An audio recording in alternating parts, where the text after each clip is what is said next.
What's up guys? This is Koro. Welcome to my channel. Nag-share ako ng opinions ko, experiences at iba pa na related sa crypto, NFT or Web3 projects. I'm a part of Marites Gaming Guild and Zen Talpakan Guild, mga community na tumutulong para ma-educate ang mga tao about crypto and investing. Hindi kami mga financial advisors at nandito lang kami para tumulong sa inyo. Mandatory pa din na you do your own diligence. So without further ado, let's dive right in.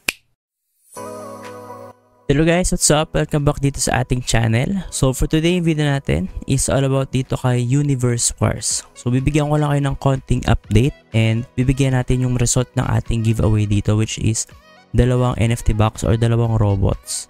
So to start, itong si Universe Wars is nagsimula ako around mga 12 days ago or 13 days ago, no?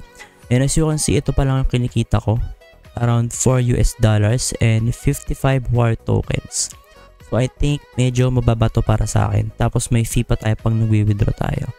And yun nga, partida meron pa ako nakuhang high rarity na which is ito, yung Epic. And as you can see, ito yung tatlo kong robots. Tapos sa inventory, may nakuha naman akong items. Ayan. And then in-equip ko na tong iba. Tapos ito, hindi ko sure kung bebenta ko siya. Kasi I think meron siyang value dun sa mismong market natin. So check natin sa market, items.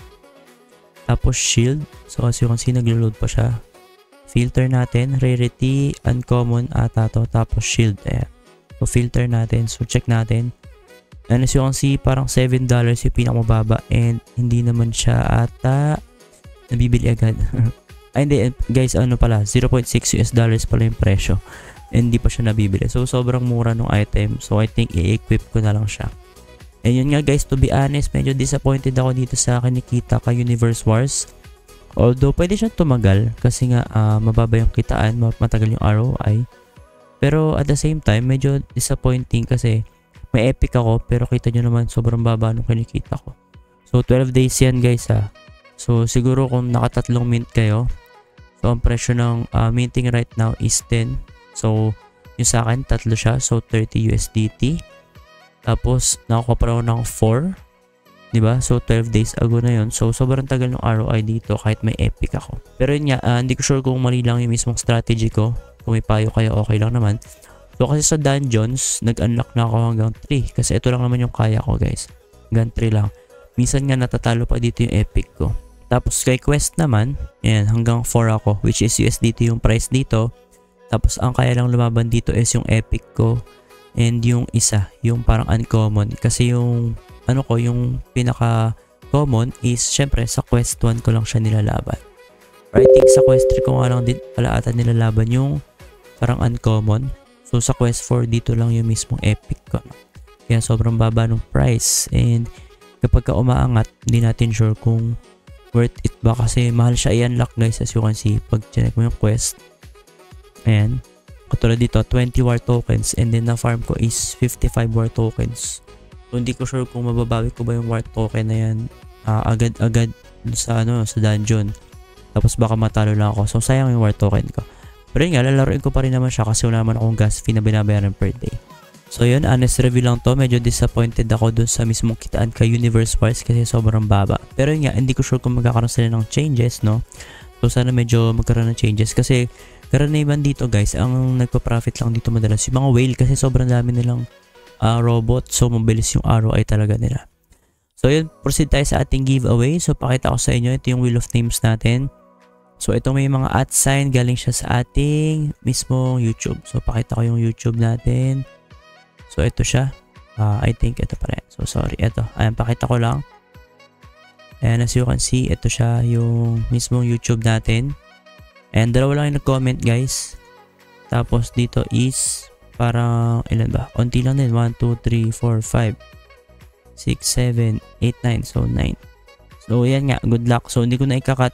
So hindi na rin ako mag-chat sa Marites kasi tamad ako dito kay Universe Wars. Nakaka-disappoint talaga. Honest lang yun na opinion ko para dito sa P2E na to. Pero yun, start na natin to. So click natin tong spin. So hindi ko siya ikakat guys para makita nyo. So dalawa yung mananalo dito guys. Yan, good luck. So unang mananalo si ayan, ito siya. Si Ronnie Laotaon. Yan. So remove natin. Congratulations. So sana malaro nyo to, no? Pero nga, sobrang tagal guys isipin nyo. kapag nakakuha kayo ng high rarity, I suggest ibenta nyo na lang agad para pera na siya agad kaysa laro nyo pa siya ng matagal. Next natin, easy delete. So yan, remove natin and close natin siya. So result, ayan, itong dalawa. So congratulations, and magko-comment na lang ako siguro sa ating mismong TikTok. So sa TikTok, magko-comment ako dun sa video natin. Tapos DM na lang kayo sa akin ng wallet address nyo. If wala kayong wallet address, if di naman talaga kayo naglalaro, baka 200 Gcash na lang bigay ko sa inyo. Tig 200. Kasi lugi naman ako kung 500 plus Gcash pa rin bibigay ko. And yung NFT guys, hindi ko naman yan makukuha kapag hindi nyo in-avail. Hindi yan bibigay sa akin ng mismong project nila kasi kailangan iba talaga yung winners. And fair ako dito. Hindi ako naggagawa ng mga dami account para manalo. And hindi ko rin siya binibigay agad sa mga ka-guild ko. Yan, sobrang fair natin dito guys. And yun nga, nagbibigay ako ng mga honest review. So kung gusto niyo mag-invest dito kay Universe Wars, risk nyo na yon. Pero I suggest na ibang plate or na lang. Siguro masasuggest ko honestly si Minerwork. Wala siyang referral. Pero isasuggest ko siya sa inyo. Pero nga may risk pa din naman siya. Pero subok ko na kasi siya dati. Ayan nga. So yun lang guys for Universe Wars. If nagustuhan niyo yung mga ganitong content, mag-subscribe kayo. Tapos mag-leave kayo ng comment if ever may mga tanong kayo, no, or mga clarifications. Tapos huwag niyo kalimutan, pwede niyo rin ako reach out sa TikTok and sa Facebook. Yun lang guys, and see you sa ating next video.